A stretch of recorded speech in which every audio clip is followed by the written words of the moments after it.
आज ही दोस्तों मेरा वर्कआउट का 70वां दिन। जूतों को मैंने फेंका, उसके बाद दोस्तों आप देख सकते हैं कि दूसरा वाला शर्ट लिया और मैं शर्ट दोस्तों ट्राई कर रहा हूँ। तो आप देख सकते हैं दोस्तों दूसरा वाला शर्ट ट्राई कर लिया है। जूतों की लेस दोस्तों मैंने बांध ली है। जूतों की लेस बांधने के बाद दोस्तों मैं यहाँ पर दोस्तों तैयार हो गया वर्कआउट करने के लिए। आज दोस्तों मैं लेकर आया हूँ अपना प्रोटीन इंटेक पूरा करने के लिए दाल। उसके बाद दोस्तों आप देख सकते हैं कि मैंने ले ली 2 उल्टे। उसके बाद दोस्तों मैंने लगाए नॉर्मल पुशअप, सीख जाऊंगा थोड़े टाइम में। उसके बाद दोस्तों आप देख सकते हैं यहाँ पर हमने चेन गेट को खोल लिया है और लटकने लग गए हैं। उसके बाद दोस्तों हम कर रहे हैं ये वाली एक्सरसाइज।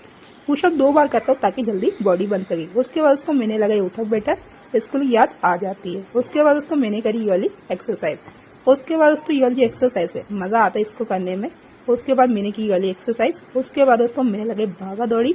और आज का जो वर्कआउट था दोस्तों वो এই ভিডিওটা দেখার আগে কি লাগে আমি ইনস্টাগ্রামটা ডিলিট করে দিলাম না, এটাই আমার পাপ হইলো।